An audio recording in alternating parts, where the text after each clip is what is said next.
To begin, open the Facebook Messenger app on your phone. Then tap on the three horizontal lines located in the bottom right corner.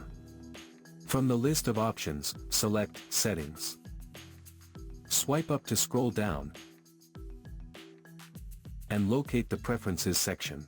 Then go to Privacy and Safety.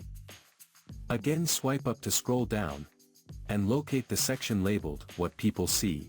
Then select Story Controls. Next, go to Hide Story From. A list of all your friends' names will appear. Simply check the box next to the name of the person from whom you want to hide your story. After selecting, tap Apply in the top right corner. And finally, tap Save in the top right corner. From the confirmation window, tap Save to finalize. Your selected settings will be applied, and from now on, your story will be hidden from the chosen persons.